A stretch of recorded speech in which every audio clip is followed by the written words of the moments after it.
Ready, go, go. What's up, what's up? What's up, what's up? What's up in Marin? What's up around the world? What's up lifestyle show for boys and girls? Life in high school, learning and growing up. Everybody get ready, find out what's up, what's up? What's up, what's up?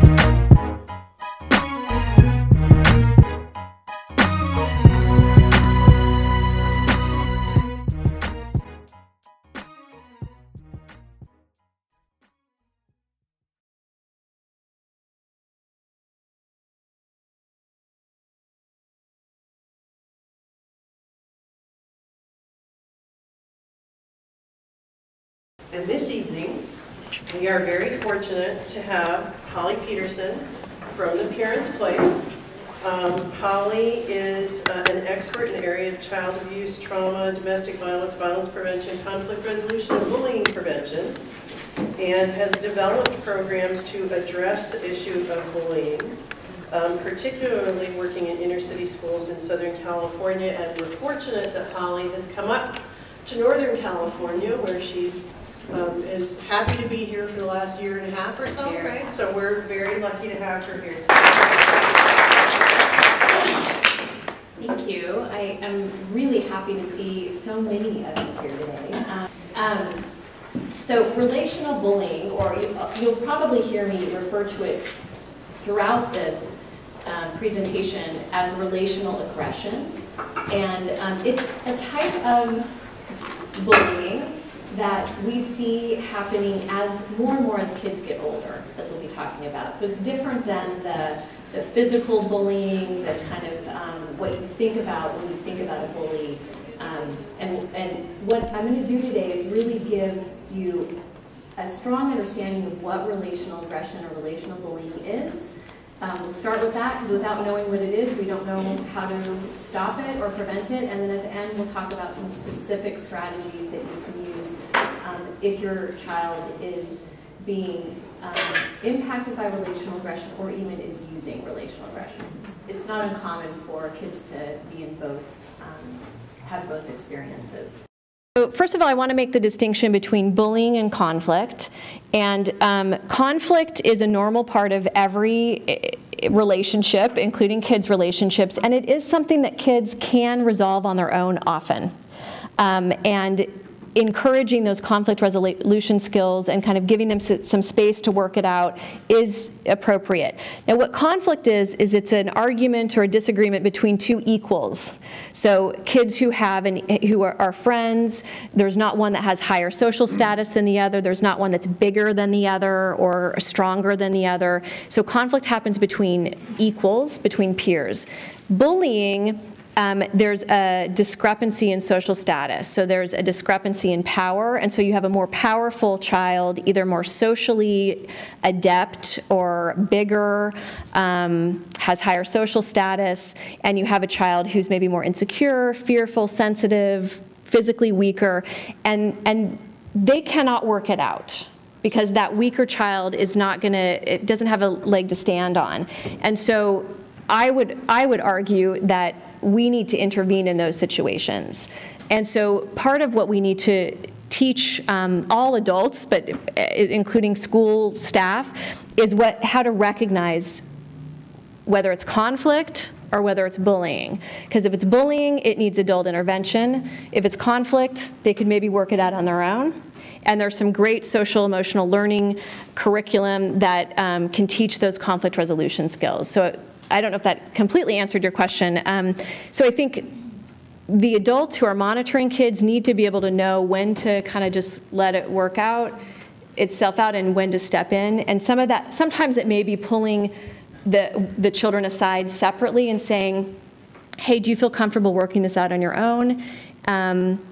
Or do you want some help here?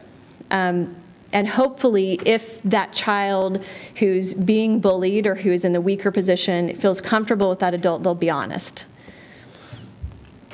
Some other family dynamics to know about, and One is that criticism by fathers to daughters. So I'm going to talk about fathers for a minute, not that it's fathers' fault at all, but the research has found that when fathers criticize their daughters, those girls are more likely to use relational aggression. So there's a link between criticism by fathers and relationally aggressive girls. The flip side is that fathers who are more affectionate with their sons raise sons who are less likely to use relational aggression and to be targets of relational aggression. So you can see that a household that has a lot of positive, like warm praise and affection, those are going to be kids who are going to be less likely to be involved in relational aggression in any way. And the households where there's a lot of conflict, where a child feels put in the middle, where a child is given too much control, those are risk factors for kids using relational aggression. Desire social status is another marker for kids who use relational aggression. So we all know kids, maybe you guys have kids or you were one of these kids who doesn't really care about being at the top. You don't really care about having a best friend as much. You're very comfortable going between and different social circles. Everyone likes you, but you're maybe not like the most popular kid. Those kids not using relational aggression, using relational aggression and not targeted. It's the kids who want social status, they want that attention, they want to be the best. Those are the kids who are more likely to use it and also to be targeted. These are also kids that are pretty socially sophisticated, so they're often leaders. Kids look up to them. They're kids who know enough about social relationships and social interaction that they can manipulate it. And they have some strong leadership qualities that with some rechanneling can be used for good. So qualities like they like to be in charge, they're creative, they like to organize people, they like to give advice. So those can be really positive qualities in the right setting and in the right context. So common traits of the target, these are kids who lack confidence. They desire social acceptance and status, so just like the aggressors, they really want that social status. They have a high need for intimacy. So again, we think about girls, and they like that exclusive relationship. So these are the girls who want the best friend. They're not the girls who, again, kind of float between social circles and are comfortable with that. They want that best friend. There's also research that shows that these are kids that have repeated incidents of relational aggression. So they're targeted over and over again, which really tells me that some intervention is needed here in order to stop that pattern from continuing into adulthood, which it can. And then let's talk about the bystanders, because you know what? The bystanders are the largest group impacted by any kind of bullying, and they are one of the most effective groups to mobilize to stop bullying. And they frequently don't intervene because they're scared. They're scared that they're going to be targeted next. They may join in either passively or more overtly in order to avoid being targeted or in order to be popular and gain that social status. And so they feel kind of paralyzed. Like internally, they're very conflicted. So when kids who are bystanders to bullying, any kind of bullying, are surveyed, they say, I don't like watching this. Yet, like, under 10% of these kids even step in. So you think, well, if you don't like it, why aren't you stepping in? They're not stepping in because they're scared, and they don't have the tools, they don't have the skills they need in order to know how to step in. And I will talk about some of those skills that we can empower our kids with. And they're typically part of the social circle, as I mentioned. These are not kids necessarily that are way out on the outside. They're in that social. Common is relational aggression. In the video, we saw that about 30% of kids are bullied. Actually, we're finding that with relational aggression, it's more like over half of middle school students report some form of relational aggression. Again, on that continuum, it may be gossiping, it may be excluding. This is from the Ophelia Project. I'm talking fast because I want to cram all this in, including the strategies that we are going to get to at the end. I hear sometimes, occasionally I'll hear a parent or an adult, well, why do we even need to intervene? I mean, kids work this out. So my own father, when he found out what I was doing, when I told him I was doing bullying work, he said, well, Come on, bullying has been happening forever. I was bullied, you were bullied. Like, kids work it out. What's the big deal? You survive. There's actually, and yeah, sure, kids survive, but do we need to put them through this? Do we need to put them at risk for some long-term, short and long-term mental health difficulties? So without intervention, relational aggression can negatively affect mental health.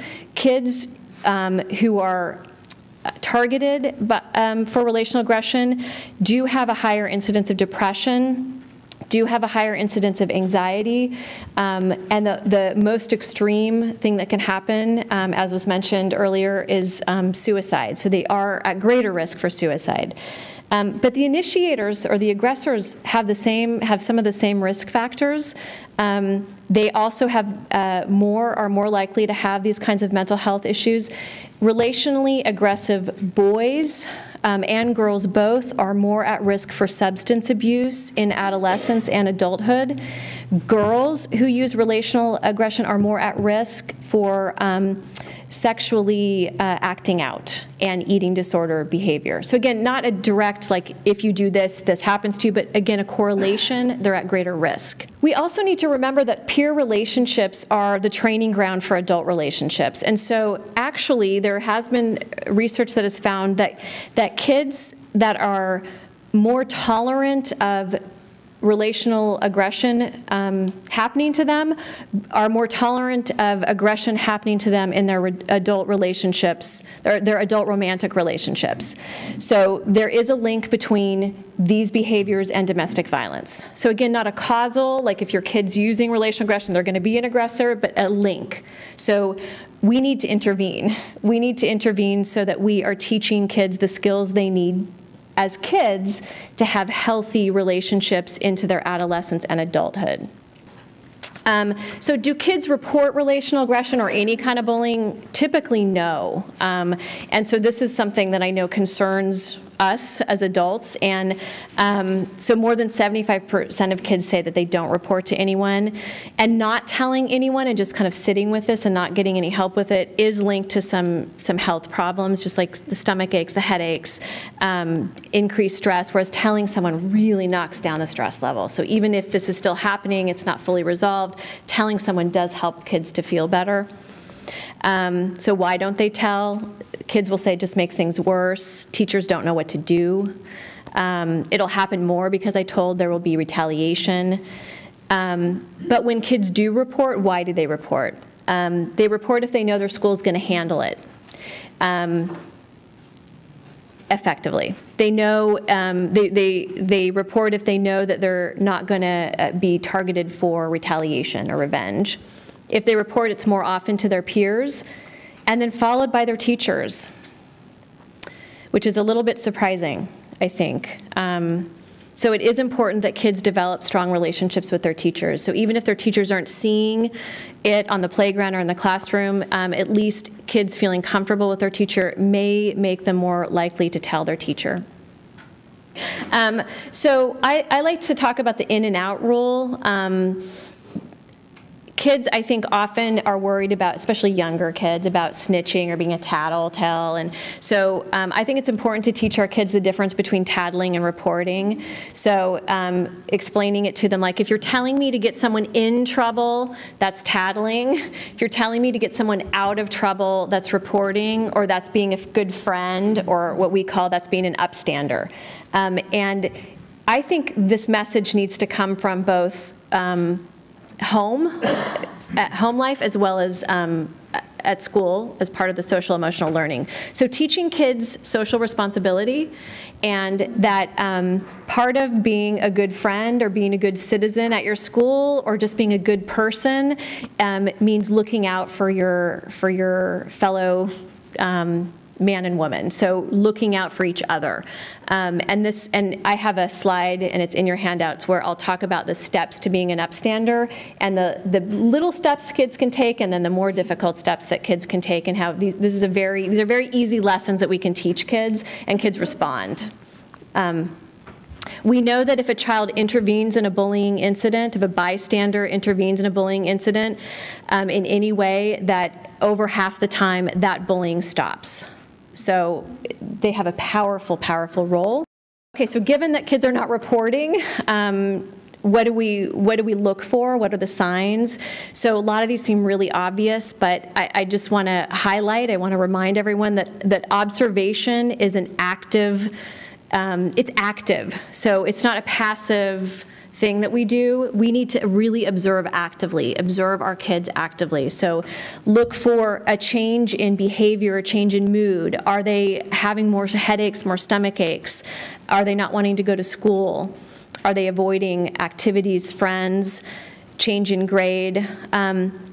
Particularly as kids move into middle school, do you notice that they seem upset after using their cell phone or the computer?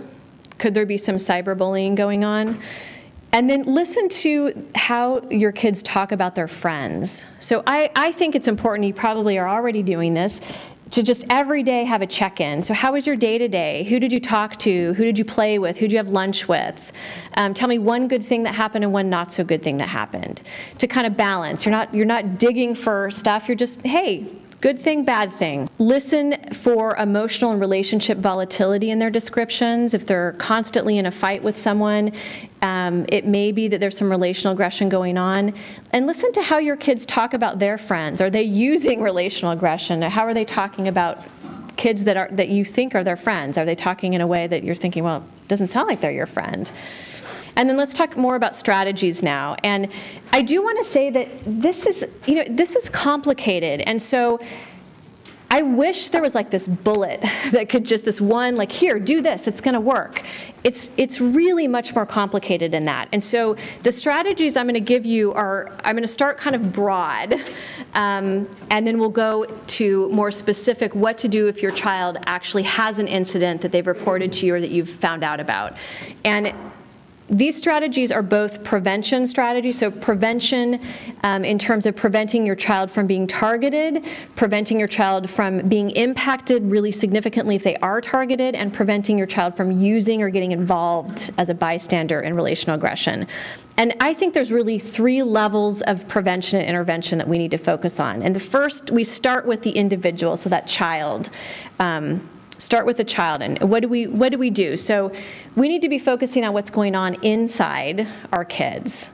And what are kids' basic needs? I mean, other than food and shelter, kids have basic needs for acceptance. They need to feel acceptance, they need to feel a sense of belonging, and they need to feel connection. And relational aggression happens when kids do not feel these and they don't know what to do about it, and they don't have the skills they need to meet these needs in a more healthy, productive, effective way. So how can we give our kids these? So it's my see, hear, do. So seeing means not only observing, like I said, which is an action. Observing is an action. Seeing also is knowing who your kid is, knowing and reflecting that back to them. So reflection is one of the best ways that we build our kids up, that we help them know who they are. If we see who they are and we reflect back what we see, we reflect back the feeling that they're expressing, if we reflect back the strengths that they have, then they know, you know what, yeah, I am mad, I'm feeling mad, and they know what that feels like, and they can name it so they don't have to act it out. Or they start to know, you know what, I am a strong person, or I am funny. I'm funny. So they get that from your reflection of them. You as parents, I mean, that's just kind of the most basic way that you build your children up, is that reflection. And then praise. So we talked about how kids who are in a household where there's criticism are more inclined to use relational aggression, so praise. Praise, and I like to really work, some parents I think of young kids struggle with praise, like, oh, good job, good job. Praise specifically, I like how you shared with your little sister. I like how you're being so helpful in the kitchen. I like how you did your homework without me asking. Praise the specific behavior. So again, they know and you're reinforcing. And the more you can praise for social responsibility and compassion and sharing, the more your child is going to, again, feel that sense of connection and belonging and acceptance so that they don't have to act out. And the more inclined they're going to be to stand up if they see something happening with a friend. And then hearing. So just making sure that your child feels very heard by you, that you're listening. And I don't know how many of you have noticed, but kids, as they move into middle school and high school, are going to be less open with you. So what I have found is that creating safe places where you know your kid's going to talk to you. So I hear a lot of parents say, you know, when my teenager talks to me is when I'm picking him up, driving him home from school. Do you find that in the car? It's because you're not making eye contact. It's kind of non-threatening. They have your undivided attention. There's no one else in the car. They know you're not going to overreact because you're driving. So, you know, maybe just say, hey, let's take a drive. Well, hopefully you're not going to overreact. And then part of hearing is just validating, and I'll talk in a little bit about the importance of not jumping into fix right away, but just in validating the feeling. So it sounds like you're really having a hard time right now. It sounds like you're really mad. And again, that helps them know, yeah, I'm mad. So they can start to get in better touch with their feelings, which will enable them to then be able to express them in a more direct and healthy way. And then what's the do? So, as I mentioned, relational aggression peaks when kids are going through all these changes. So their bodies are changing, hormones are going crazy, that frontal lobe is going through the growth spurt. They're moving from elementary school where things are kind of known and secure and safe and contained to middle school where things are totally different. They're a bigger environment. So what you can do as a family, as parents, is to provide that stability that they're not getting in other places in their life. If feel like, okay, I have this security here at home, they're going to be less likely to act out or look for that security in unhealthy ways. And then skills. Kids really need the skills to manage their emotions, to express their emotions, to resolve conflict, and to take the perspective of other people. So that frontal lobe, part of what that frontal lobe does is it helps us with perspective taking, so we can step inside another person's perspective and realize, okay, if I say this to that person, they're probably going to feel X, Y, and Z. Well, without that frontal lobe working properly, it's that amygdala, and part of what we need to do as parents, as adults, is teach kids, okay, if you do that, here, what do you think that other person's going to feel? Particularly our girls need assertiveness skills. They need to know how to say, I'm angry, that's not okay with me, I want to talk about this. Girls also in particular, and not that boys don't need this, but I think girls in particular, because of that ruminating that they do, they need to know how to self-soothe and calm themselves down so that they don't get so anxious and caught up, and they can let go of things and not get caught up in these dramas. They can just walk away. So teaching girls how to journal. There's been really good research about the impact of journaling on mental health. Teaching girls how to know what's going on in their bodies when they're angry so that they know what they're feeling instead of just denying, no, everything's fine, I'm good. And then building assets, so finding opportunities for kids to develop their strengths. And that comes from more than just praising and saying, oh, you're so smart. It's connecting kids to things, to activities, to groups that they're good at. So they can learn. So if your child is interested in art, putting them in an art class. If they're music class. I love martial arts classes. I think those are phenomenal ways to teach kids self-discipline, confidence, strength, but in a really positive way. And then role modeling. So we've talked a lot about how kids are learning relational aggression at home. And that is absolutely true. And it's important that we really monitor our own conversations. So for those of you who has sisters here, so, and those are not easy relationships, right? And so I find myself constantly having to monitor, okay, I'm not going to say those things about my sister in front of these kids, you know. So just remember that if you're having a conflict with your sister, you want to make sure that you're talking about it in a way that's showing a positive way to express conflict. Not calling names, not saying she's such a, but just, you know, I'm really mad at her. And whether or not you think your kids are paying attention, They are. They're paying attention. And so be a role model. All of this is going to help build the self-esteem of kids, of your kids, and give them the tools they need to have healthy relationships and to have that sense of acceptance, belonging, and connection in positive ways. Again, these are prevention strategies, prevention, though we'll talk about them in a minute as intervention strategies as well, because they work both ways. And then relationships is the other level of intervention. We need to teach our kids from a very young age how to join a group. So kids who are on the playground and feel isolated and are being excluded, we need to, our little ones, our elementary school kids and younger, we need to teach them, how do you join a group? How do you walk up to a group and join in? And role play with them. You go and you say, hey, can I play? And what happens if the group says no? What do you do then? You find another group to play with, or you go tell the teacher, or we role play with kids. As kids get older, they need to know how to choose friends, and especially for, again, adolescent girls, they need to know what is a healthy relationship, and they need to know that a healthy relationship is not, this is my only best friend and she's not allowed to have any other contact with anyone else. Not healthy. And how to maintain friendships. So friendships have conflict in them, and that needs to be normalized for kids. You get mad at each other, that's okay. Doesn't mean you need to like walk away automatically or act out. You just work it out. But knowing when to walk away when necessary. These are the kinds of skills that we need to help kids develop and provide intentional opportunities for kids to connect with other kids from different backgrounds, different interests.